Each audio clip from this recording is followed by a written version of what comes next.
Now, one thing's for sure, you can't ever accuse Samsung of being a bunch of lazy gits when it comes to pumping out new smartphones, because they've already launched a bunch of new blowers in 2025, and the Galaxy family covers everything from budget-friendly phones to massive wallet-draining bendy efforts. And as always, when it comes to reviewing every last one of these shiny sods, your Uncle Spurt remains thoroughly committed. In a dedication sense, not in a locked up in a loony bin sense, although just give it time. So which smartphone is best for you in 2025? Well, let's have a good hard squint at the current lineup. And for more on the latest and greatest tech, please do subscribe and ding that notifications bell. Cheers! Now, if you want the absolute best Samsung Pocket Pal right now, that's easy. It's the trouser-filling Galaxy S25 Ultra.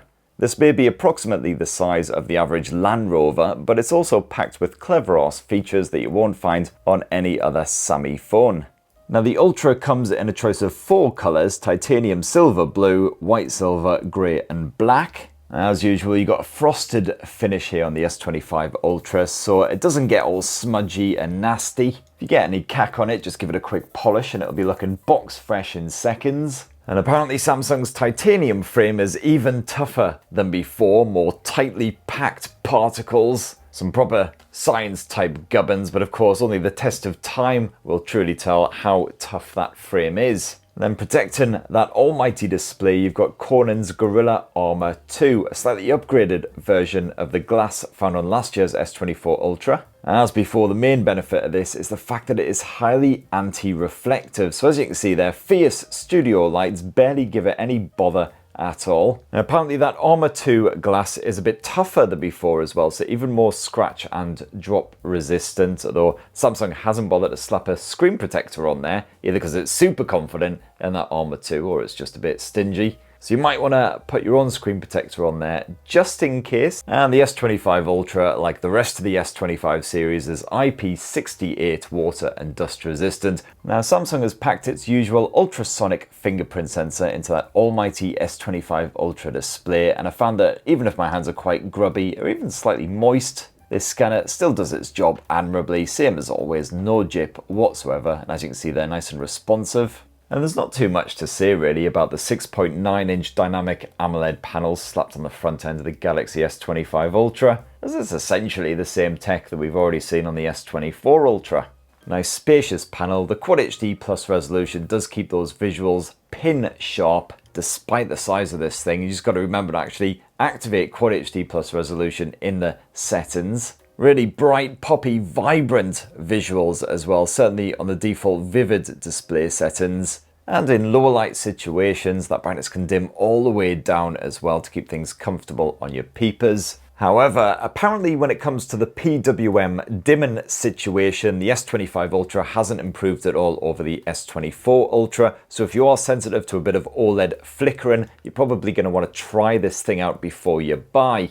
Personally, I haven't suffered any discomfort using the S25 Ultra, even in low light, even for a good hour or two at a time. And your Uncle Spurt gets migraines, it's generally booze related.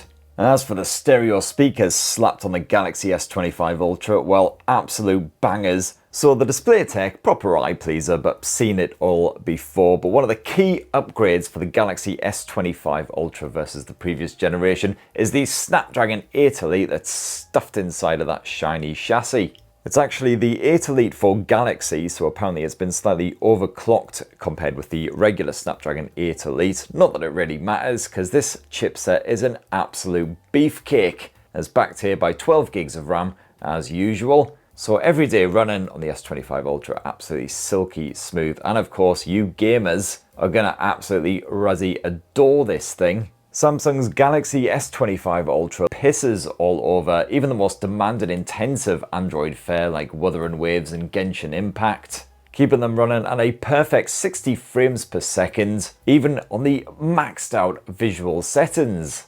You've got yourself a massive 5,000 mAh capacity battery, and the battery life has been absolutely excellent on this thing. I found that even with 6 or 7 hours of screen on time a day, lots of camera action, a little bit of gaming here and there, I still have plenty of juice left in the tank when I get all tucked up with Teddy at night. And while the 45-watt charging ain't the fastest around, it's certainly perfectly decent. Slam a cable in there for just 20-30 minutes, you get a good chunk of that battery life back. Now you got Samsung's latest One UI 7 slapped on here on top of Android 15, and it's certainly an improvement over the old One UI 6. You got the context sensitive AI select, which is pretty good. So for instance, if you conjure this up while you're checking out a photo that you particularly like, you can get AI select to set it as your wallpaper.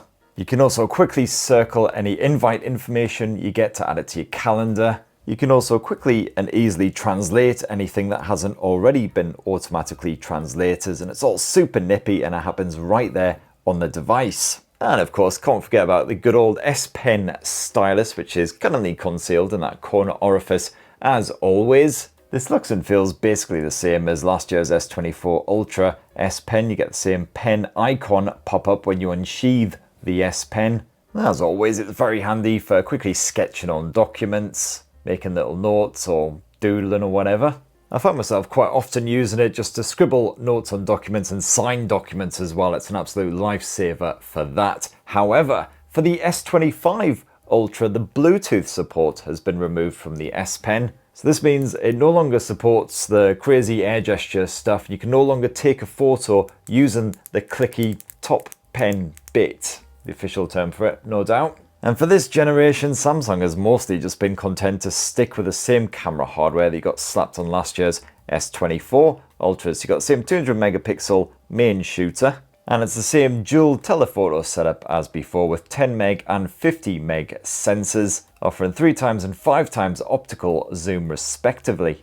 However, Samsung has at least upgraded the ultra-wide angle shooter to a fresh new 50 megapixel sensor. So you can shoot at high-res 50 meg, and this certainly seems quite capable for your more dramatic up-close shots. You've generally got consistent tones between the ultra-wide shooter and that primary sensor, and it can spaff out quite decent evening shots as well, although you will see a fair bit of noise creeping in the darker areas. As for that main 200 meg shooter, this is generally reliable, offering nicely balanced photos with tones that aren't usually excessively polished up. Although, like those iPhones, Samsung prefers to process your pics so they are more eye-pleasing rather than accurate representations. The result is usually brighter, warmer snaps compared with what you'd typically get from a Xiaomi or a Pixel phone, for instance. In the evenings, switching to night mode certainly helps to prevent any saturation of those brighter elements and improve overall detail, although you will still see a fair bit of noise creeping in. I also saw these grainy results in more ambient lighting, which is surprising for any kind of ultra phone. And the same goes for the occasional oversaturated shot when the S25 has to handle dodgy contrast, while a moving subject unfortunately often means blurry results. Those zoom photos are a serious upgrade over the regular S25 and the Plus models, thanks to the old periscope snapper. In the evenings and more ambient light, you will still see plenty of grain, especially in night skies for instance, but the overall clarity is much stronger. And as always, you can zoom up to 100 times in total, although I would recommend calling it a day around the 20 to 30 times zoom level.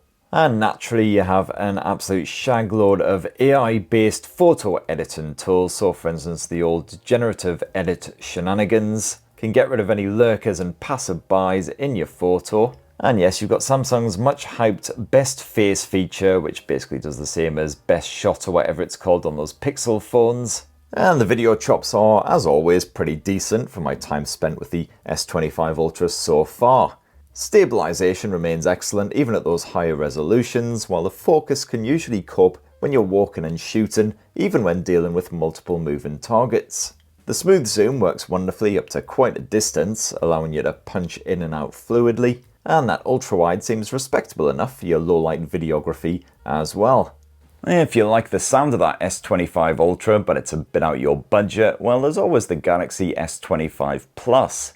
And this is almost as massive at 6.7 inches, although not quite as premium, with Samsung's Armor Aluminium replacing the titanium frame. You also lose that anti-reflective display, which would actually be pretty handy here in Blighty now that we're actually experiencing daylight again. Thank God for springtime. And Samsung has also massively trimmed the camera tech for the S25 Plus, so that 200 meg main sensor has been replaced with a 50 meg effort. You got a more basic ultra-wide shooter, and you also completely lose the second 50 meg zoom lens. All the same, the S25 Plus is a capable pocket shooter. Samsung's processing remains very much the same, so you get quite bright, saturated pics. You do also, unfortunately, get similar noise issues in low light. And just bear in mind as well that with the Plus, you don't get that S Pen stylus that's bunged in that bottom orifice of the Ultra, so if you like to scribble notes, sketch, etc., you might want to upgrade.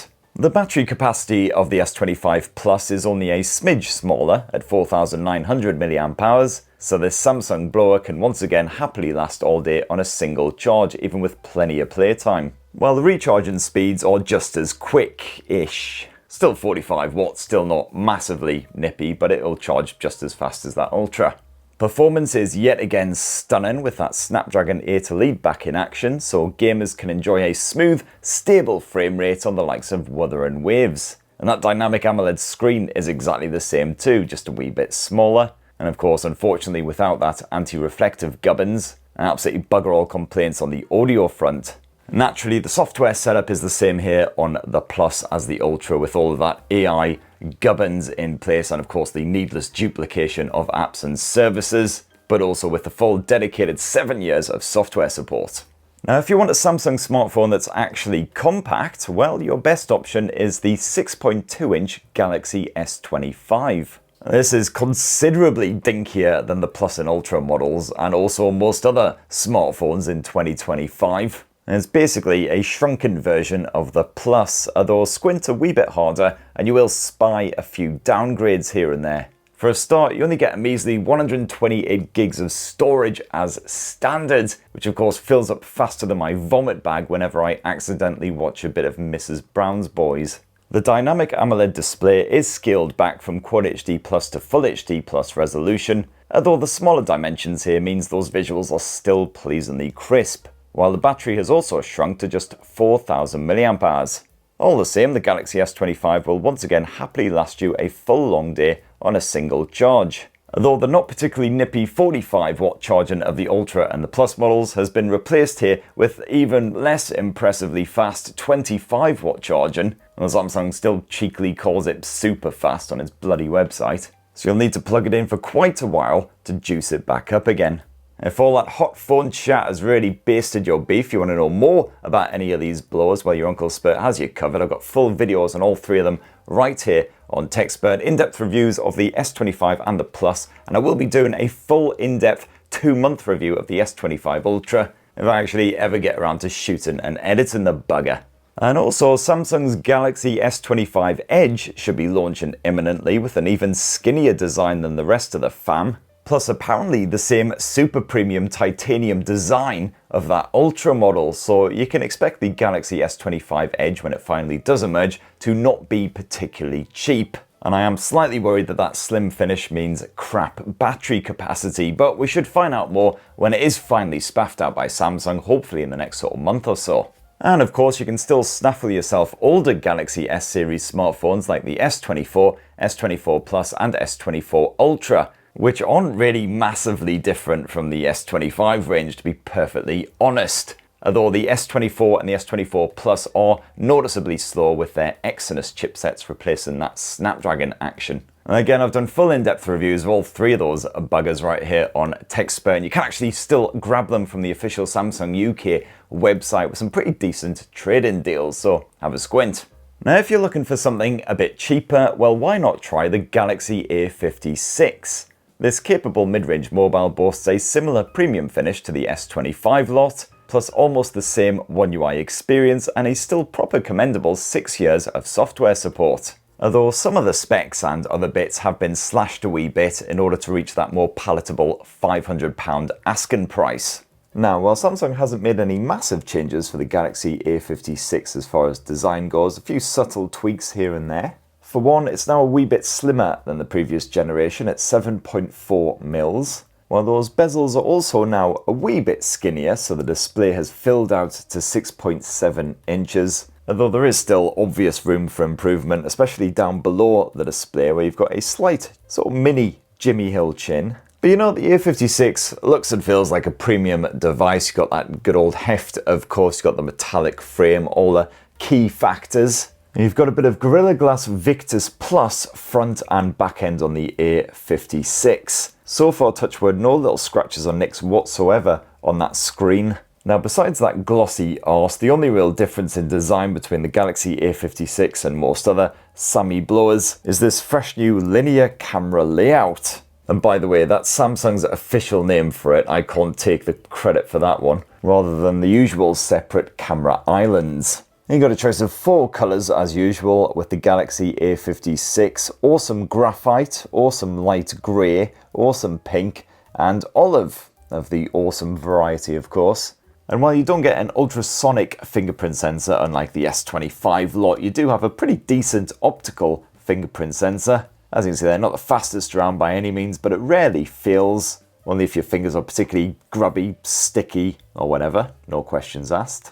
Now, absolutely zero prizes for guessing that on the software side, it's Samsung's own OneUI 7 launcher slathered there on top of a bit of Android 15. And while Samsung isn't quite as dedicated on the software support front with the Galaxy A56 compared with its S-series flagships, it's really not far off at all. You still get 6 full years of OS updates and security patches. But of course, Samsung has stuffed all the obligatory AI stuff on here, including a good bit of Circle to Search, which usually works pretty ruddy well. Got a good bit of Gemini, of course, as usual, and Samsung is still persevering with Bixby, which continues to have all the wit and intelligence of a bit of M25 roadkill. However, some AI bits are missing here on the A56. So for instance, if you dive into the AI tools in the browser, you'll see there's no web summarization effort in there, which is a shame because that is pretty good, although it was always limited to Samsung's own browser, whereas I prefer Chrome anyway. And you'll also spy, if you drag out the old Edge toolbar, that there's no morning, afternoon, or evening brief action on here, which was of course one of the big new AI features that debuted on the S25 lot. Personally, not too bothered to see it not stuffed on here, because I found it about as useful as a first aid kit filled with Haribo and porn mags. I mean, you'll bleed out, but I guess at least you'll die happy. The rest of the OneUI experience, pretty standard stuff. Good to see a good bit of eSIM action here on the A56, which is particularly handy if you do a lot of traveling. Just want to slap a temporary local SIM on there. And fantastic news on the storage front, because here in Blighty you got 256 gigs of the stuff as standard here on the A56, which is double what you get in the base S25. Although sadly it's not all good news, because for this generation Samsung has scrapped the micro SD memory card support. You can only slap a couple of SIMs in there now. Not really much to report as far as the display tech's concerned. Here on the Galaxy A56, that screen is slightly enlarged to 6.7 inches. Still a Full HD Plus panel, reasonably crisp visuals. And on the default vivid mode, certainly quite punchy, poppy images as well. Got full HDR10 streaming support in services such as Netflix. The contrast, gorgeous as always. It's not quite as bright as some rivals, hits around 1200 nits in high brightness mode, but a slight boost over the previous generation and works fine in quite sunny conditions, which I was actually able to test out this weekend. Was actually sunny outdoors, so I sat out there, watched a bit of footy, streamed some anime, no issues at all, wasn't squinting away. And this thing maxes out at 120Hz refresh, though it doesn't dial all the way down to 1Hz, it's not LTPO tech. And likewise, you don't have the same PWM dim and smarts as some mid-range rivals, so if you are sensitive to OLED flicker, you'll want to look elsewhere. As for that stereo speaker setup, well, it's pretty decent here on the Galaxy A56. It's pretty loud when you peak out that volume. Decent balance between the top and bottom speaker as well. A reasonable bit of bass and all of that. Of course, I still wouldn't use it to listen to music. Absolutely slap some Bluetooth headphones on. And the brains of the operation here on the Galaxy A56 is Samsung's fresh new 4nm Exynos 1580, backed by 8 gigs of RAM. And I've got to say, the everyday experience here on the Galaxy A56 can be a wee bit sticky at times. You'll see the occasional judder when you're flicking between the different menus, when you're swapping apps, etc. Some of the blame for that has to lie at OneUI's door, as well as the chipset itself. You'll especially see a bit of slowness when you're using the camera app, and if you are shooting 2 or 3 photos in quick succession, you'll often see a notification pop up refining photo for anything up to about 11 or 12 seconds. As for gaming, well, that's also not quite as smooth here on the Galaxy A56 versus some of the competition like Nothing's Phone 3A, at least if you have a go on Wuthering Waves and more intensive demanding fare. On the default medium-ish graphics, the Galaxy A56 still occasionally stumbled and struggled to maintain a consistent frame rate. And if you want a proper bit of eye candy, slip it into the higher visual settings, well, you'll regularly see the A56 huffing and puffing. It's kind of like forcing James Corden to run a double marathon while wearing a concrete raincoat, which coincidentally is something I'm actively seeking to fund on Kickstarter. But in better news, the Galaxy A56 does at least stay cool even if you're gaming for hours at a time, helped along by the slightly larger vapor chamber that Samsung's crammed inside compared with the previous generation. In better news, the battery life is pretty bloody good here on the Galaxy A56. You once again got a 5000 mAh capacity cell stuffed inside of that rather sizable frame. And this can actually keep you going for 2 full days between charges if you're fairly chill, not too much camera or gaming action, but about 5 hours of screen on time a day, plenty of messaging, web browsing, and plenty of audio streaming in the background too. And if you're a much more demanding user, your phone is practically glued to your palm, well, no worries, with around 8 to 9 hours of screen on time, including a fair bit of camera play, bit of video chatting, bit of gaming here and there. I've still found that I managed to get through a full intensive day with around sort of 15 to 20% battery life remaining at the end. I tried pretty much everything I could think of, including a bit of mobile hotspotting on this thing in my travels, and seriously, I could not kill it before I was all tucked up with Teddy at night. And while Samsung didn't tinker with the battery capacity, they did at least mercifully boost the recharging on this thing. So you now got 45 watt wide charging, which means you'll get a full charge from drained in roughly 70 minutes. So I still wouldn't call it fast exactly, but at least it's not so tediously slow that it makes you want to ram your face into a fucking waffle maker.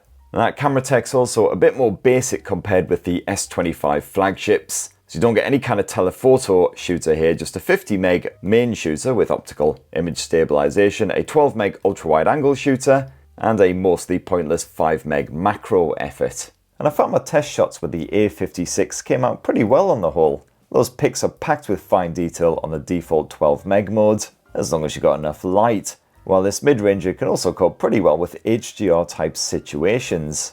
You will get the usual Samsung brightening and color boost shenanigans, but not too many of my photos were obviously oversaturated, and most people seem to like the effect regardless. It was only really the occasional focus fail that let the A56 down, but this did happen more than expected. Samsung says that it's worked on improving portrait shots with enhanced skin tones, sky, grass, etc., although I struggled to see the difference between this and earlier models. And as usual, any motion is likely to give you a blurry pic, so you'll have to time your shots well, although the edge detection is generally decent. And somewhat counterintuitively, I actually saw a lot less noise in low light and high contrast situations with the A56 versus the S25 lot. My night snaps looked impressively bright and not really very grainy. As for the macro shooter, well, as always, that's just a bit cack really. And the ultra-wide shooter ain't brilliant either, certainly stumbles when the lighting conditions are less than perfect. As for shooting video, well, you can capture 4K footage at 30 frames per second, no 60 FPS option there. You'll have to drop the resolution to Full HD if you want to boost it to 60 FPS. And I found the Galaxy A56 attempts at video capture weren't too bad at all. Again, you'll see some saturation when the sun is shining, and the focus occasionally took a wee bit longer than expected to lock onto a subject. But the stabilization's pretty decent, video quality's reasonably sharp at 4K, and I had no problems with the audio either, although I didn't get the chance to test the A56 in gusty conditions, because the weather here has been surprisingly unsucky. And then finally for the camera tech, around front you've got yourself your basic bog standard 12 megapixel selfie shooter with the ability to pull back a bit for those group shots. And of course you've got the usual obligatory AI photo editing tools slapped on here as well, although this has been a wee bit bulky for me here on the A56. So for instance, as you can see there, if I try and get the object eraser on the go, basically just says, "Nah mate, not today." For a bit less cash, you could always grab the Galaxy A36 instead. And this is another 6.7 incher with a water resistant Victus design, albeit with cheaper placky edging. The display is identical and another proper eye popper, while only a few other features have been ripped out, including a handful of AI bits. And that's because of the more basic Snapdragon 6 Gen 3 chipset which runs the show, and this is sadly noticeably less powerful than the A56, especially for gaming antics. Likewise, that camera tech has been tinkered with, but the Galaxy A36 is still a reasonably decent pocket snapper for the price. And if you're on a proper shoestring budget, but you're still absolutely adamant you need a Samsung smartphone, well, you can always check out the cheaper Galaxy A16 and A26, which your Uncle Spurt hasn't got around to reviewing just yet, because I do actually occasionally need to sleep. Or, yeah, if we're being honest, occasionally need to slam back half a bottle of single malt and scream at the sky until I black out. There's also always last year's Galaxy A35 and A55, which aren't available any longer on Samsung's UK website, but have a good scout about online. You'll find some cracking good deals on those. They've got a bit less storage than the 2025 models, but they do have micro SD memory card support to kind of make up for it. And very similar specs besides that across the board. But again, check out my full in-depth reviews right here on the Techsperts. Now, if you've got quite a bit of cash to spare and you fancy a more flexible phone, well, definitely check out Samsung's foldable pair, the Galaxy Z Fold 6 and Z Flip 6. The Z Fold 6 is the big boy of this bendy duo. Now, the Galaxy Z Fold 6 is slightly slimmer and a wee bit lighter compared with previous generations, but at a butterfly's bollock under 240 grams, it's still a proper heifer. And Samsung has also killed off those rounded corners, giving the new full-sized foldable a proper rectangular finish with flat edges. Still, the Galaxy Z Fold 6 certainly feels well constructed, with a hinge that doesn't jut out quite as far as before, and a new tougher ARM aluminium frame. And this phone is one of very few foldables that is actually IP48 rated, so it's not just water resistant, it's also more tolerant of dust and grit and sand and other annoying, obnoxious small particles. Now, Samsung appears to have actually listened to feedback from previous models about that bemusingly skinny cover screen, but it's only very slowly tweaking the aspect ratio to make it a more regular shape.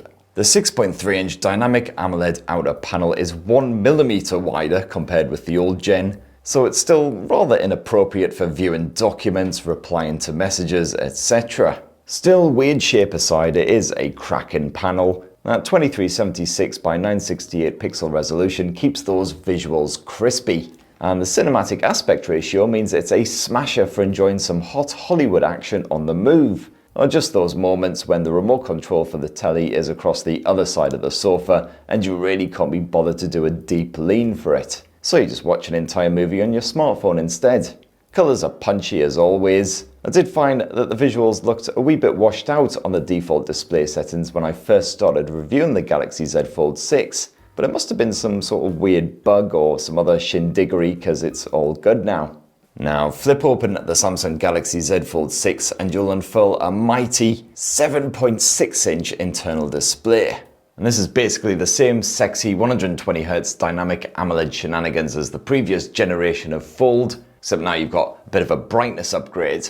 Now, visibility is absolutely spot on, even with plenty of glare. We're talking direct sunlight and the rest. And that all-new protective layer apparently offers improved shock absorption, although sadly that crease is still all too evident here on the Galaxy Z Fold 6. Even when you're viewing it head-on, I find it's especially bad with dark apps. And the internal display does boast a full view finish because the 4-megapixel selfie cam is squirreled away underneath that panel as usual. And as for the stereo speakers, well, they're proper cracking, whether you're enjoying content on the cover screen or that big old internal bugger. Got clear separation, full-bodied audio, and it's just about loud enough so you can hear things in a pretty raucous environment. But the big story here, of course, is AI, because the Galaxy Z Fold 6 is absolutely packed to the nipples with super smart la-di-da type features. Most of which I actually showed off in my recent tips and tricks guide, which you should definitely check out if you haven't done already.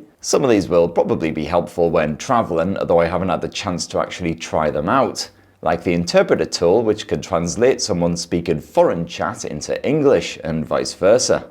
And the actual foldable experience here on the Galaxy Z Fold 6 is pretty decent. That dock is easy to use as always for pulling out multiple apps onto the massive screen. but I do still prefer the OnePlus way of doing things, so that Open is still the superior machine for multitaskers. Now, no massive shocks as far as the performance goes on the Galaxy Z Fold 6. It's Qualcomm's Snapdragon 8 Gen 3 stuffed inside that bendy chassis, backed by a healthy 12 gigs of RAM. Or rather, it's the Snapdragon 8 Gen 3 for Galaxy, to be absolutely precise, so a special refined version that Qualcomm has pumped out just for Sammy. And for sure, gamers will be more than happy enough here. That Billy Big Bollocks chipset keeps demand and fare like Zenless Zone Zero running with a healthy, stable frame rate, even with all of the graphics maxed right out. I have found the cover screen is just a wee bit too skinny for fast-paced action fare, so you are best off opening up and enjoying that more expansive view, even if it does mean your peripheral vision is slightly hampered. Samsung has installed a bigger vapor chamber in the Galaxy Z Fold 6 compared with the previous generation, and this seems to do its job well. This blower didn't get too warm at all, even when gaming for ruddy ages. And of course, the OneUI gaming mode is still a bit basic compared with many other flagship phones, but the priority mode is helpful when you want a distraction-free gaming experience. As for the battery tech, well, absolutely bugger all has changed there compared with the previous generation. It's once again a 4,400 mAh capacity cell crammed into this bendy frame. And yes, as usual, bit of a letdown compared with some of the competition, the likes of the OnePluses and the Vivos. Almost every single day I've been using this thing with my SIM stuffed inside. By the end of the evening, it's either been in power saver mode or it's been stony coldy dead. And especially if I've used the camera even a fairly modest amount. And that camera hardware hasn't been tinkered with too much at all either. It's once again another 50 meg main shooter like last year's Z Fold, plus a 12 meg ultra wide effort and a 10 meg telephoto snapper with a 3x optical zoom. And I found that while the Galaxy Z Fold 6 isn't the best Samsung shooter out there, it doesn't quite hit the lofty heights of the S24 Ultra for instance, it is still pretty good at capturing action snaps, family pics, all that kind of stuff as long as the lighting isn't pants. I did see the occasional spot of oversaturation when there was quite strong contrast, but bolder colours are usually well captured without going overboard. That focus rarely fails, even in lower light. But when you are dealing with night shots and the like, make sure that your hands and your subject are as still as possible, or the photo will not look good. With that ultra wide angle shooter, the tones are not too dissimilar to what you'll see with the primary snapper, and you can capture a more dramatic looking shot for sure, although at night time it does suck, and sometimes you will see some focus and bulkiness. As for that zoom lens, well, this maxes out at 30 times zoom, so not quite space zoom. The tones are again not quite as naturally captured, they are darker overall, and there is some clear sharpening going on as well to make up for the limited zoom range. But it's still pretty good for capturing portrait type snaps without stepping right up to your subject, and occasionally cropping in a wee bit when needed. Now of course you've got that 4 megapixel camera squirreled away underneath the massive internal display, which is okay for an occasional video chat or whatever, but that image is really cloudy and murky, so frankly, personally, I prefer swapping to the 10 megapixel selfie cam housed in that cover screen for video chats and the like. The image is just much more clear. And of course you can use that cover screen cam for your selfie type shenanigans, or alternatively you can actually unfurl this big bugger and use those rear cameras instead, using the cover screen as a viewfinder. It does support the old hand palm gesture shenanigans, but it is still fairly awkward. Suddenly your hand will start to ache after just a few seconds doing this. And of course the Samsung Galaxy Z Fold 6 absolutely packed to the tits with all kinds of fantastic photo editing shenanigans. But I delved deep into that side of things in my Galaxy Z Fold 6 tips and tricks guide, so definitely go check that out for a bit of a closer squint. And if you're shooting home movies with the rear camera setup, well, you can capture up to 8K resolution footage at 30 frames per second now. These here test clips were mostly captured at 4K resolution, as I don't have an 8K telly, and this review is processed at 4K resolution, so it'd be completely pointless. But this here is some 8K video, as you can see, boasts sharp visuals and impressive stabilization still. I thought my home movies came out as well as always. Samsung has absolutely nailed this side of things. And that is as long as the lighting isn't too pants. Supposedly, Sammy has improved the nighttime video skills using on-device processing, but my low light clips still look rather grainy and flat. so I would limit how much you shoot in the evenings. And intriguingly, Samsung also just launched a special edition version of the Galaxy Z Fold 6, but so far you appear to only be able to snaffle one if you live in Korea or if you manage to get one on import, which I haven't. Hopefully it'll go global soon though, and your Uncle Spurt will smash out a full-on review of that one, because God knows I haven't got enough of Samsung smartphones this year. Alternatively, if you'd rather have yourself a bendy blower which can fold up nice and small to fit in even the daintiest of handbags and pockets, well, have a gander at the Galaxy Z Flip 6. Now this 6th generation flexible phone will look and feel rather familiar to fans of Samsung's flip blowers. It's like someone took a narrow iPhone and basically snapped it in half, which frankly is the best thing you could really do to an iPhone. It's like a mercy killing. That flat-edged finish means that the Z Flip 6 isn't as comfortable to clutch as the Razr, because you've got sharp corners here that press into your palm flesh. Plus, digging your thumb into that fold to flip this bugger open is a wee bit awkward. But still, like other flippy flexible phones, the Galaxy Z Flip 6 is wonderfully compact, so it's easy enough to slip into a pocket, bag or some other kind of receptacle. The hinge and the frame are built from Samsung's enhanced armour aluminium. As for the cover screen and the arse end of the Z Flip 6, well, they're made from Gorilla Glass Victus 2, and I'm really glad that Samsung stuck with a matte finish around the back end, because I like a fried snack, and greasy fingers plus glossy phone arse is a bad combination. And impressively, the Galaxy Z Flip 6 is IP48 water and dust resistant, so it can be fully submerged in water. Now that 3.4-inch Super AMOLED cover screen might not be quite as spacious as the Razr's, but nor is it partially obscured by those camera lenses. And it's certainly big enough to comfortably use the wide variety of widgets on here, which can now be crammed in there 2 or 3 to a screen. And that cover screen also supports interpreter conversation modes. You can have it translate whatever you're saying into a variety of supported languages, which is expanding all of the time. And that display is a full HD panel, so certainly crisp enough for all of that widgety goodness, browsing your photo collection, even enjoying some YouTube if you can't be asked to open this bugger right up. Or you just want to prop up the Galaxy Z Flip 6 for a bit of hands-free viewing. Of course, if you want to watch a show or a movie or something like that, you will want to extend this thing to its full 6.7 inches for maximum satisfaction. That internal dynamic AMOLED 2X display is again pretty crisp with its 2640 by 1080 pixel resolution, and it's a near perfect shape for enjoying a flick or a bit of multitasking. That crease is mostly masked when you're using the Z Flip 6, and that screen is bright enough to help counter any reflections, even a nasty bit of sun glare. As for the performance, well, that's covered by Qualcomm's Snapdragon 8 Gen 3 backed by 12 gigs of RAM, so the Galaxy Z Flip 6 absolutely flies along like the Roadrunner with a firework jammed right up his feathery arse. Gaming is surprisingly smooth, and even quite long sessions work well, as Samsung has somehow managed to stuff a vapor chamber into that bendy frame, so I was more than happy enough buggering about in games like Genshin for a good couple of hours. But then there's the battery life. Yeah, so you've got a slightly bigger 4000 mAh battery stuffed inside of the Galaxy Z Flip 6. It's not exactly weenie, but the battery life is absolutely the Achilles heel of this bugger. And if you're what could be accurately described as a more demanding user, you just can't quit that TikTok, for instance, well, you ain't going to get on with this weenie devil. Certainly not as good as what I found with the Motorola Razr, that's for sure, which is similar sort of dimensions. So most days I either ended with dregs or I simply had to plug it in for a bit in order to power it back up so I could actually make it through the evening.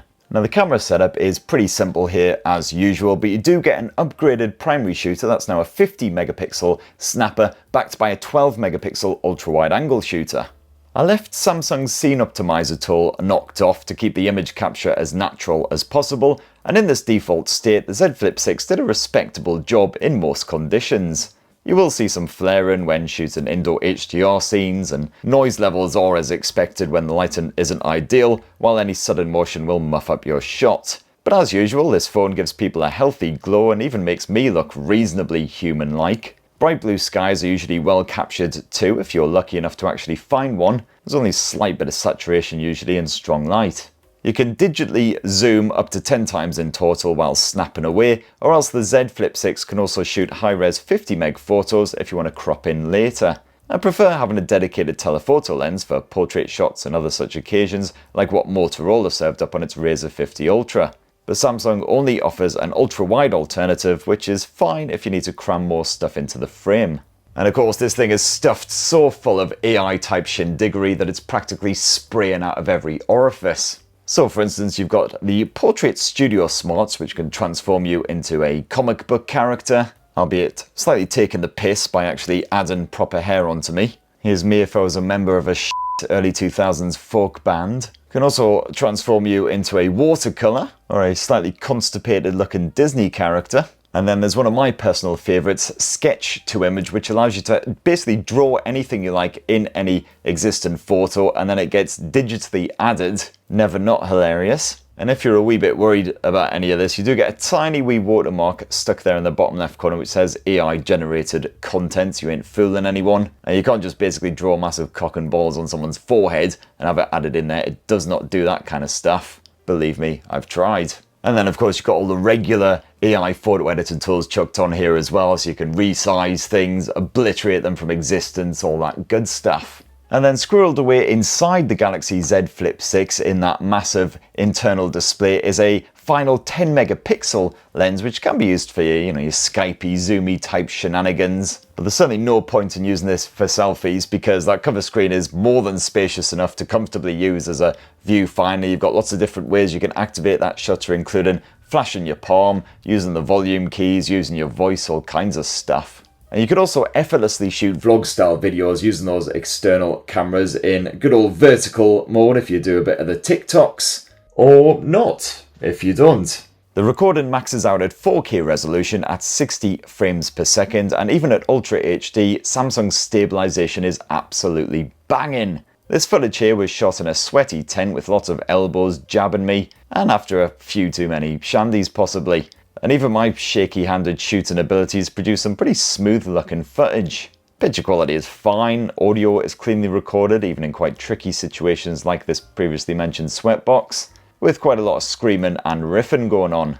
And there you have it, my lovelies. That is my roundup of the best Samsung smartphones you can grab yourself right now in 2025. Of course, we've got the likes of the Z Fold 7 and the Z Flip 7 on their way, as well as that S25 Edge. So if you want to be the first to see more on all of that shiny shenanigans, definitely please do poke subscribe and ding that notifications bell. And have yourselves a ruddy, wonderful rest of the week. Cheers, everyone. Love you all.